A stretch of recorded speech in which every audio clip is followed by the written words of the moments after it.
ओम नमो भगवते वासुदेवाय। श्रीमद्भागवत महात्यम। कृष्ण नारायणम वंदे कृष्णम वंदे व्रजप्रियम कृष्णम देवपायनम वंदे कृष्णम वंदे प्रथासुतम। अथ प्रथमो अध्याय, देवशी नारद की भक्ति से भेंट। सच्चिदानंद स्वरूप भगवान श्री कृष्ण को हम नमस्कार करते हैं, जो जगत की उत्पत्ति, स्थिति और विनाशक के हेतु आध्यात्मिक, अधिदैविक और अधिभौतिक तीनों प्रकार के तापों का नाश करने वाले हैं। जिस समय श्री सुखदेव जी का यज्ञोपवीत संस्कार भी नहीं हुआ था तथा लौकिक वैदिक कर्मों के अनुष्ठान का अवसर भी नहीं आया था, तभी उन्हें अकेले ही संन्यास लेने के लिए घर से जाते देखकर उनके पिता व्यास जी विरह से कातर होकर पुकारने लगे, बेटा बेटा तुम कहाँ जा रहे हो।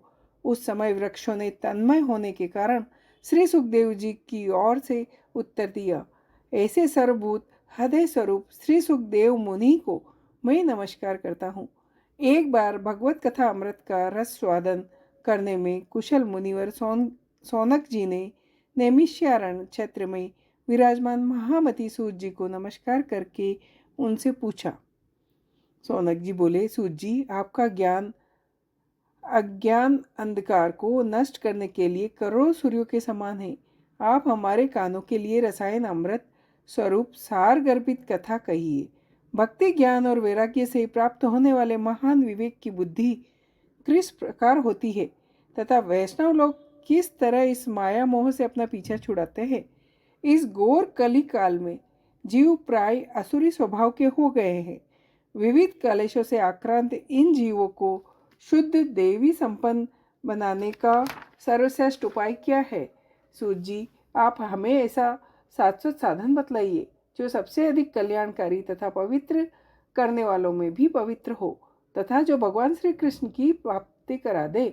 चिंतामणि केवल लौकिक सुख दे सकती है और कल्पवृक्ष स्वर्गीय संपत्ति दे सकता है, परंतु गुरु प्रसन्न होकर भगवान का योगी दुर्लभ नित्य बैकुंठ धाम को देते हैं। सूत जी ने कहा, सौनक जी, तुम्हारे हृदय में भगवान का प्रेम है, इसलिए मैं विचार कर तुम्हें संपूर्ण सिद्धांतों का निष्कर्ष सुनाता हूँ, जो जन्म मृत्यु के भय का नाश कर देता है, जो भक्ति के प्रवाह को बढ़ाता है और भगवान श्री कृष्ण की प्रसन्नता का प्रधान कारण है। मैं तुम्हें वह सब साधन बताता हूँ, उसे सावधान होकर सुनो। श्री सुखदेव जी ने कलयुग में जीवों के काल रूपी सर्प के मुख का ग्रास होने के त्रास का अत्यधिक नाश करने के लिए श्रीमद् भागवत शास्त्र का प्रवचन किया है। मन की शुद्धि के लिए इससे बढ़कर कोई साधन नहीं। जब मनुष्य के जन्म जन्मांतर का पुण्य उदय होता है, तभी उसे इस भगवत शास्त्र की प्राप्ति होती है। जब सुखदेव जी राजा परीक्षित को यह कथा सुनाने के लिए सभा में विराजमान हुए, तब देवता लोग उनके पास अमृत का कलश लेकर आए। देवता अपना काम बनाने में बड़े कुशल होते हैं, अतः यहाँ भी सुखदेव मुनि को नमस्कार करके कहा, आप यह अमृत लेकर बदले में हमें कथा अमृत दीजिए। इस प्रकार अदला बदली हो जाने पर राजा परीक्षित अमृत का पान करें और हम सब श्रीमद् भागवत रूप अमृत का पान करेंगे। इस संसार में कहाँ कांच और कहाँ महामूल्य मणि तथा कहाँ सुधा और कहाँ कथा। श्री सुखदेव जी ने उस समय देवताओं की हंसी उड़ा दी। उन्हें भक्ति शून्य जानकर कथा अमृत का दान नहीं किया। इस प्रकार यह श्रीमद् भागवत की कथा देवताओं को भी दुर्लभ है। पूर्व काल में श्रीमद् भागवत के श्रवण से राजा परीक्षित की मुक्ति देखकर ब्रह्मा जी को भी बड़ा आश्चर्य हुआ। उन्होंने सत्यलोक में तराजू बांधकर सब साधन को तोला। अन्य सभी साधन तोल में हल्के पड़ गए। अपने महत्व के कारण भगवत ही सबसे भारी रहा। यह देखकर सभी ऋषियों को बड़ा विस्मय हुआ। उन्होंने कलयुग में इस भगवत रूप भागवत शास्त्र को ही पढ़ने सुनने से तत्काल मोक्ष देने वाला निश्चय किया। सप्ताह विधि से श्रवण करने पर यह निश्चय ही भक्ति प्रदान करता है। पूर्व काल में इसे दयापरायण सनकादिक देवशी नारद को सुनाया। यद्यपि देवशी ने पहले ब्रह्मा जी के मुख से इसे श्रवण कर लिया, तथापि श्रवण की विधि उन्हें सनकादिक ने ही बताई थी। सौनक जी ने पूछा, संसारिक प्रपंच से मुक्त नारद जी का सनकादि के साथ सहयोग कहाँ और किस विधि विधान के श्रवण में उनकी प्रीति कैसे हुई? सूत जी ने कहा, मैं तुम्हें वह भक्तिपूर्ण कथा सुनाता हूँ। ब्राह्मण, आपका मुख इतना उदास क्यों है? जो श्री सुखदेव जी ने एक शिष्य जानकर एकांत में सुनाया। एक दिन विशालपुरी में चारों निर्मल ऋषि सत्संग के लिए आए। वहां उन्होंने नारद जी को देखा और उन्होंने पूछा था कि आपका मुख उदास क्यों है? आप चिंता आतुर कैसे हैं? इतनी जल्दी कहाँ जा रहे हैं? आपका आगमन कहाँ से है? इस समय तो आप उस पुरुष के समान व्याकुल जान पड़ते जिसका सारा धन लूट गया हो। इसका कारण बताओ। नारद जी ने कहा, मैं सर्वोत्तम लोक समझकर पृथ्वी में आया।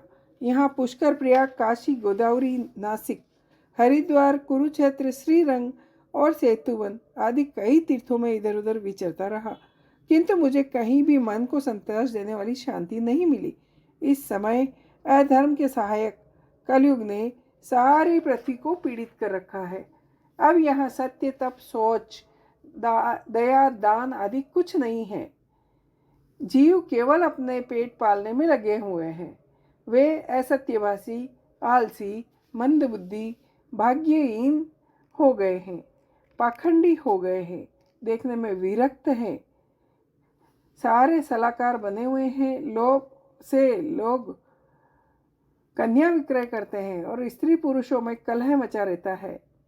महात्माओं के आश्रम, तीर्थ और नदियों पर विधर्मियों का अधिकार हो गया है। दुष्टों ने बहुत से देवालय भी नष्ट कर दिए हैं। इस समय यहाँ न कोई योगी है, न सिद्धि है, न ज्ञानी है। इस कलयुग में सभी ब्राह्मण वेद पैसा लेकर पढ़ते हैं। इस तरह कलयुग के दोष देखता और पृथ्वी पर विचरता हुआ मैं यमुना जी के तट पर पहुंचा, जहां भगवान श्री कृष्ण की अनेक लीलाएं हो चुकी है। मुनीश्वरों, सुनिए, वहां मैंने एक बड़ा आश्चर्य देखा। वहां एक युवती स्त्री खिन्न मन से बैठी थी। उसके पास दो वृद्ध पुरुष अवचेत अवस्था में जोर जोर से सांस ले रहे थे। वह तरुणी उनकी सेवा करती हुई कभी उन्हें चेत कराने का प्रयत्न करती, कभी उनके आगे रोने लगती। वह अपने शरीर के रक्षक परमात्मा को दसों दिशाओं में देख रही थी। उसके चारों ओर सैकड़ों स्त्रियां उनके पंखा जल रही थी और समझा रही थी। दूर से यह चरित्र देखकर मैं कुतूहलवश उनके पास गया। मुझे देखकर वह युवती खड़ी हो गई और कहने लगी, महात्मा जी, क्षण भर ठहर जाओ, मेरी चिंता को भी नष्ट कर दो। आपके वचनों से मेरे दुख भी बहुत कुछ शांत हो जाएगा। मनुष्य का जब बड़ा भाग्य होता है तब आपके दर्शन हुआ करते हैं। नारद जी कहते हैं, तब मैंने उस स्त्री से पूछा, देवी तुम कौन हो? ये दोनों पुरुष तुम्हारे क्या है और तुम्हारे पास ये कमल नयनी देवियां कौन है? युवती ने कहा, मेरा नाम भक्ति है। ये ज्ञान और वैराग्य नामक मेरे दो पुत्र हैं। समय के फेर से ये जर्जर हो गए हैं। ये देवियां गंगा जी आदि नदियां हैं।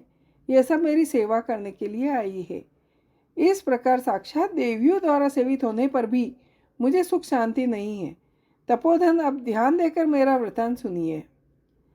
मेरी कथा वैसे तो प्रसिद्ध है, फिर भी उसे सुनकर आप मुझे शांति प्रदान करें। मैं द्रविड़ देश में उत्पन्न हुई, कर्नाटक में बढ़ी और महाराष्ट्र में सम्मानित हुई, किंतु गुजरात में मुझको बुढ़ापा ने आके घेरा। वहाँ घोर कलयुग के प्रभाव से पाखंडियों ने मुझे अंग भंग कर दिया।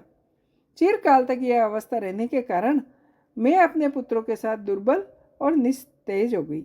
अब जब से वृंदावन आई तब से परम सुंदरी हो गई हूँ, किंतु सामने पड़े ये दोनों पुत्र थके मांदे दुखी हो रहे हैं। अब मैं यह स्थान छोड़कर जाना चाहती हूँ। ये दोनों बूढ़े हो गए हैं, इसी दुख से मैं दुखी हूँ। मैं तरुणी क्यों और मेरे ये दोनों पुत्र बूढ़े क्यों? हम तीनों साथ रहने वाले हैं, फिर यह विपरीतता क्यों? होना तो यह चाहिए कि माता बूढ़ी हो और पुत्र तरुण।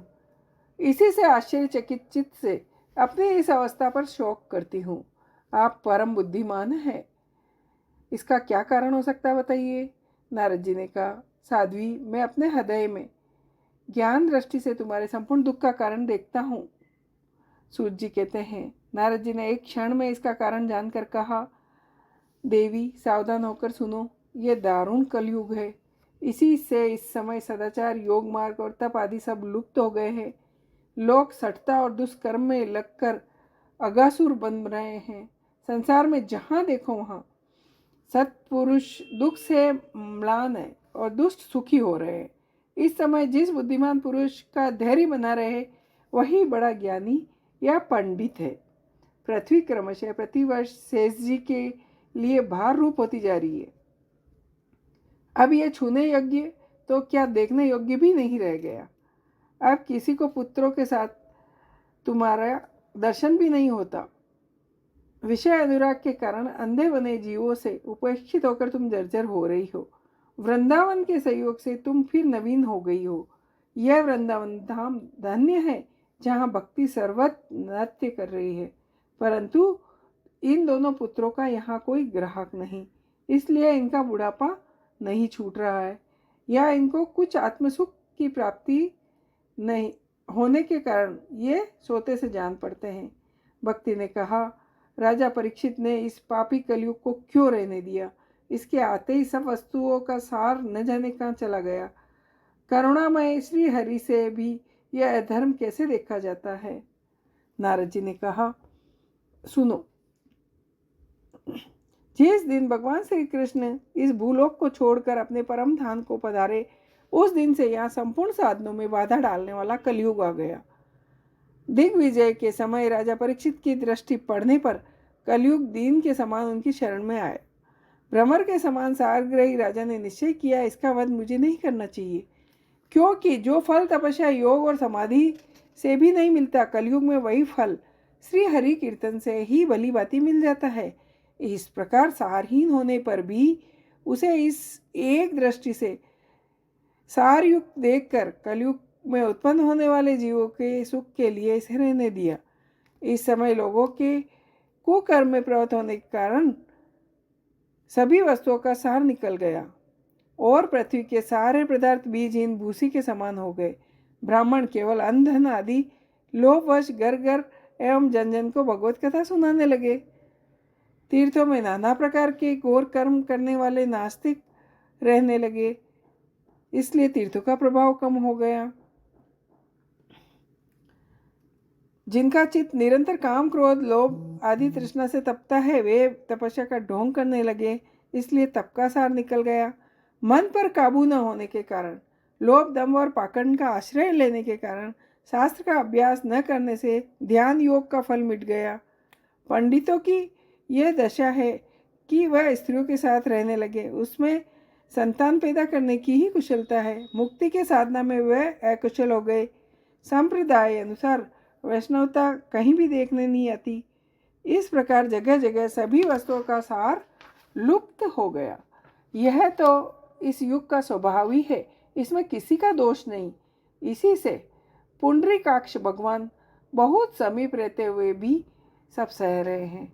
सूत जी कहते हैं, सौनक जी, इस प्रकार देवशी नारद के वचन सुनकर भक्ति को बड़ा आश्चर्य हुआ। फिर उसने जो कुछ कहा सुनिए। भक्ति ने कहा, देवशी, आप धन्य हैं, मेरा बड़ा सौभाग्य था जो आपका समागम हुआ। संसार में साधुओं का दर्शन ही समस्त सिद्धियों का परम कारण है। आपका केवल एक बार उपदेश धारण करके कयादु कुमार प्रहलाद ने माया पर विजय प्राप्त कर ली थी। ध्रुव ने भी आपकी कृपा से ध्रुव पद प्राप्त किया था। आप सर्व मंगल और साक्षात श्री ब्रह्मा जी के पुत्र हैं। मैं आपको नमस्कार करती हूँ। इति श्रीपद पुराणे उत्तरखंडे श्रीमद् भागवत महात्म्य में भक्ति नारद समागमो नाम प्रथमो अध्याय। जय हो।